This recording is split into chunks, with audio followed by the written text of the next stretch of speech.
ሰላም ለእናንተ ይሁን። በጌታ በኢየሱስ ክርስቶስ ስም ፕሮግራማችን ጀምረናል።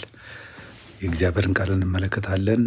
ባለፈው የጀመርነው ዘ ላይፍ ኦፍ ፍሪደም ወይም የነጻነት ወይም የአርነት ህይወት የሚለውን ሐሳብ እንቀጥላለን።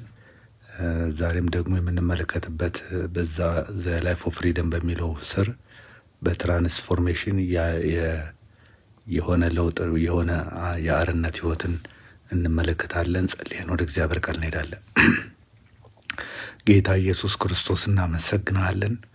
እግዚአብሔር የዘላለም አምላክ ይህን ቃል በኢየሱስ ስም እንድታስተምረን የቃል ፍቺ እንዲያበራልን በጌታ በኢየሱስ ክርስቶስ ስም የቃል ፍቺ ብርሃን በመንፈሳችን ላይ እንዲለቀቅ ህይወታችን እንዲለውጠው ትራንስፎርም እንዲያደርገን በኢየሱስ ክርስቶስ ስም እንጸልያለን።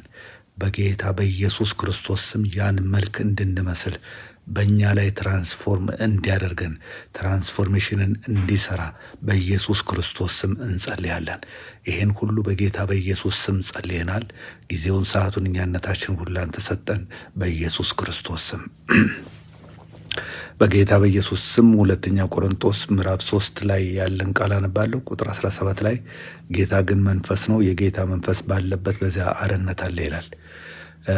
እንግዲህ ይህንን ስንመለከት ይህ አይነት ትራንስፎርሜሽን ከመንፈስ ቅዱስ ጋር ባለን ህብረት የሚሆን ትራንስፎርሜሽን ነው።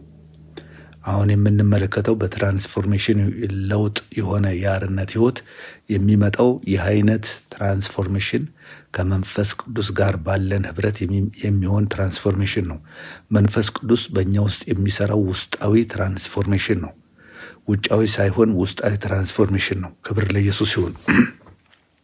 እዚሁ ክፍል ላይ 2 ቆሮንቶስ ምዕራፍ 3 ቁጥር 4 ላይ ስንመለከት በክርስቶስ በኩል ወደ እግዚአብሔር እንዲህ አይነት እምነት አለን፣ ብቃታችን ከእግዚአብሔር ነው እንጂ በገዛ እጃችን እንደሚሆን ልናስብ ራሳችን የበቃን አይደለንም።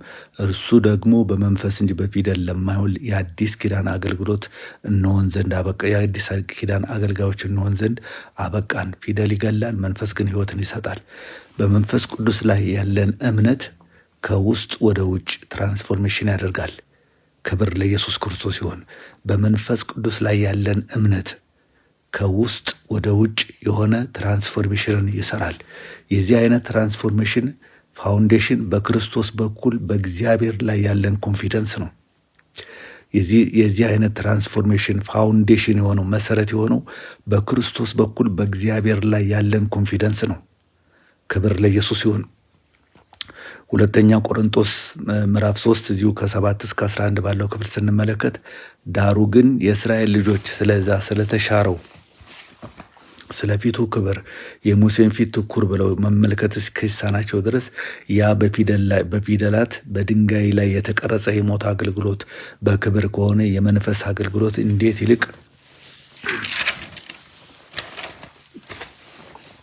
ይልቅ በክብር አይሆን። የኩነኔ አገልግሎት በክብር ከሆነ የጽድቅ አገልግሎት እንዴት ይልቅ በክብር አብዝቶ ይበልጣል። ያ የከበረ እንኳን እጅግ በሚበልጥ ክብር ምክንያት በዚህ ነገር ክብሩን አጥቷል። ያ ይሻር የነበረው በክብር ከሆነ ጸንቶ የሚኖረው እጅግ ይልቅ በክብር ሆኗል። ጳውሎስ የብሉይ ኪዳንን ከአዲስ ኪዳን ጋር እያነጻጸረ ይናገራል። ከብሉይ ኪዳን አገልግሎት አዲሱ ሞር ግሎሪየስ የሆነ ትራንስፎርሜሽን እንዲሁም ደግሞ ፐርማነንት የሆነ ትራንስፎርሜሽን እንደሆነ ይናገራል።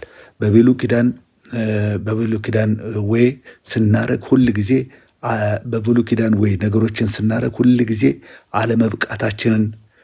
አለመብቃታችንን ያሳየናል። ስለዚህም ወደ ኩነኔ ውስጥ እንገባለን ማለት ነው። ነገሮችን በብሉይ ኪዳን ወይ በጸጋ ሳይሆን በስራ ነገሮችን ማድረግ ስንጀምር አለመብቃታችንን እናያለን። ያ ደግሞ ወደ ኩነኔ ይወስደናል። በአዲስ ኪዳን ግን መንፈስ ቅዱስ በጽድቅ አገልግሎት ትራንስፎርም ከውስጥ ወደ ውጭ ትራንስፎርሜሽንን ይሰራል። የእኛ ትራንስፎርሜሽን ቤዝድ ያደረገው በእግዚአብሔር ዘንድ ባለን ራይት ስታንዲንግ ነው ወይም ጽድቅ ነው። ክብር ለኢየሱስ ይሁን። የእኛ ትራንስፎርሜሽን ቤዝድ ያደረገው በራሳችን ስራ በራሳችን ድርጊት ሳይሆን በእግዚአብሔር ዘንድ ባለን ራይት ስታንዲንግ ነው። ራይት ስታንዲንግ ወይም ጽድቅ የእግዚአብሔር ስጦታ ነው። በእምነት ከእግዚአብሔር የተቀበልነው ስጦታ ነው። በኩነኔ ውስጥ ትራንስፎርሜሽን የለም። እየተኮነንን ወይም ኩነኔ ውስጥ ሆነን ምንም አይነት ትራንስፎርሜሽን ልናገኝ አንችልም። የእኛ ትራንስፎርሜሽን ቤዝድ ኦን ጽድቃችን የእኛ ትራንስፎርሜሽን ቤዝ ያደረገው ራይት ስታንዲንጋችን ወይም ጽድቃችንን ነው። ሁለተኛ ቆሮንቶስ ምዕራፍ 3 ቁጥር 12 ላይ እንግዲህ እንዲህ ያለ ተስፋ ካለን ገልጠን እንናገራለን። እግዚአብሔር በብሉይ ኪዳን በሙሴ ፊት እንደተገለጠው ጊዜያዊ ሳይሆን ፐርማነንት ትራንስፎርሜሽን ሰጥቶናል። በሙሴ ላይ የተገለጠ የእግዚአብሔርን ክብር ታስታውሱ እንደሆነ ቋሚ አልነበረም፣ ፐርማነንት አልነበረም፣ ጊዜያዊ ነበረ። ለዚህ ነው ሙሴ ፊቱን ይሸፍን የነበረው። ክብር ለኢየሱስ ይሁን። ይህ ፐርማነንት ትራንስፎርሜሽን ደግሞ የነጻነት ወይም አርነት የምንወጣበት ነጻነት የምንወጣበት የነጻነት ህይወታችን ነው። ከፐርማነንት ትራንስፎርሜሽን ከራሳችን ከምናደርገው ወይም ከፐርፎርማንሳችን የሆነ የኔና የእናንተ ትራንስፎርሜሽን የእግዚአብሔር በፐርፎርማንስ ያልሆነ በራሳችን ስራ ያልሆነ በራሳችን ትክክለኝነት ያልተመሰረተ ያልሆነ የኔና የእናንተ ትራንስፎርሜሽን የእግዚአብሔር ቋሚ ፕሮጀክት ነው። ክብር ለኢየሱስ ይሁን። እኛ ሁለተኛ ቆሮንቶስ ምዕራፍ 3 ቁጥር 18 ላይ እኛ ሁላችን በመጋረጃ በማይከደን ፊት የጌታን ክብር እያብለጨለጭን መንፈስ ከሚሆን ጌታ እንደሚደረግ ያን መልክ እንመስል ዘንድ ከክብር ወደ ክብር እንለወጣለን። በትራንስፎርሜሽን የሆነ የአርነት ህይወት ጎል አለው፣ ግብ አለው ወይም ዓላማ አለው፣ ወይም እግዚአብሔር ይህንን የሚሰራበት የራሱ ዓላማ አለው። ሁለተኛ ቆሮንቶስ 3:18 ላይ ያን መልክ እንመስል ዘንድ ከክብር ወደ ክብር እንለወጣለን። የዚህ ትራንስፎርሜሽን አልቲሜት ጎሉ ወይም ጎሉ ያን መልክ እንመስል ዘንድ ነው። የክርስቶስን መልክ እንመስል ዘንድ እግዚአብሔር ትራንስፎርም ያደረገን በትራንስፎርሜሽን የሆነ አርነት ህይወትን የሚሰጠን እግዚአብሔር ያንን የሚያደርግበት ጎል አለው። ምክንያቱም ያ ጎል ምንድነው? የክርስቶስን መልክ እንመስል ዘንድ ነው። ከክብር ወደ ክብር ተለውጠን ያን መልክ እንመስል ዘንድ ነው። እግዚአብሔር በአዲስ ኪዳን የእሱን ክብር ኢንቨስት ያደረገው ትራንስፎርም ሆነን የክርስቶስን መልክ እንመስል ዘንድ ነው። እግዚአብሔር በአዲስ ኪዳን የእሱን ክብር ኢንቨስት ያደረገው ወይም በህይወታችን ላይ እንዲገለጥ ያደረገበት ዓላማ ትራንስፎርም ሆነን ያን መልክ እንመስል ዘንድ ነው። የክርስቶስን መልክ እንመስል ዘንድ፣ የክርስቶስን መልክ እንገልጥ ዘንድ፣ የክርስቶስን መልክ እናሳይ ዘንድ። ክብር ለኢየሱስ ክርስቶስ ይሁን። እግዚአብሔር ክብሩን በእኛ ላይ ኢንቨስት አድርጓል። ያን መልክ መምሰል ፕሮሰስ ነው። በአንድ ጊዜ የሚመጣ ወይም በአንድ ጊዜ የሚሆን ነገር ሳይሆን ፕሮሰስ ነው። ክብር ለኢየሱስ ይሁን። በአንድ ጀንበር ወይም በአንድ ሙቭመንት ውስጥ ተለውጠን የምንቀርበት አሰራር አይደለም። ወይም ያንን መልክ የምንመስልበት ሂደት የለም። ትራንስፎርም እየሆን ግን አርነት እየወጣን እየተለወጥን ግን ያንን መልክ እንመስላለን። እግዚአብሔር ክብሩንም መንፈሱን በእኛ ላይ ኢንቨስት ያደረገበት ዓላማ ይሄ ነው። ዓላማው ያንን መልክ እንመስል ዘንድ ነው። ክብር ለኢየሱስ ክርስቶስ ይሁን። የእኛ ፉል የሆነ የአርነት ህይወት የሚገለጠው ያን መልክ መስለን ስንመላለስ ነው። እግዚአብሔር የተባረከ ይሁን። ያን መልክ መያዝ ማለት የእሱን ህይወት መያዝ፣ ይህም የእሱ ህይወት ከኛ ይፈሳል። ይህም የአርነት ህይወት ነው። ያን መልክ መምሰል ማለት ፉሊ የክርስቶስን ህይወት በእኛ ህይወት ውስጥ ፍሎ እንዲያደርግ ማድረግ ማለት ነው። በእኛ ህይወት ውስጥ ፍሎ ሲያደርግ ማለት ነው። ክብር ለኢየሱስ ይሁን። በሙሴ የተገለጠው ክብር ከውጭ ሲሆን አሁን ግን ኢንሳይድ አውት ነው። በሙሴ የተገለጠው ክብር በውጭ የሆነ ሲሆን አሁን ግን በአዲስ ኪዳን ግን ከውስጥ ወደ ውጭ የሆነ ክብር ነው የሚገለጠው። እግዚአብሔር የተባረከ ይሁን። የአርነት ህይወት ማለት ኢንሳይድ አውት የሆነ ትራንስፎርም መሆን ማለት ነው። እግዚአብሔር የተባረከ ይሁን። የአርነት ህይወት ማለት ኢንሳይድ አውት የሆነ ትራንስፎርም መሆን ማለት ነው። እግዚአብሔር የተባረከ ይሁን። ከእግዚአብሔር መንፈስ ጋር ባለን ሪሌሽንሽፕ እግዚአብሔር በእኛ ህይወት ላይ በኢንቨስት ባደረገው በዛ ክብር ኢንሳይድ አውት የምንለወጠው ትራንስፎርም ስንሆን ያ የአርነት ህይወት ይባላል። ኢንሳይድ አውት የሆነ ለውጥ እግዚአብሔር በሌላ አነጋገር የአርነት ህይወት በትራንስፎርሜሽን የተፈጠርንለትን ዓላማ መያዝ ማለት ነው። እግዚአብሔር የተባረከ ይሁን። ክብር ለመንፈስ ቅዱስ ይሁን። በሌላ አነጋገር የአርነት ህይወት ማለት በትራንስፎርሜሽን የተፈጠርንበትን ዓላማ መያዝ ማለት ነው። እግዚአብሔር የተባረከ ይሁን። ክብር ለመንፈስ ቅዱስ ይሁን። ለዚህ ነው የእግዚአብሔር መንፈስ በእኔና በእናንተ ውስጥ ያለው።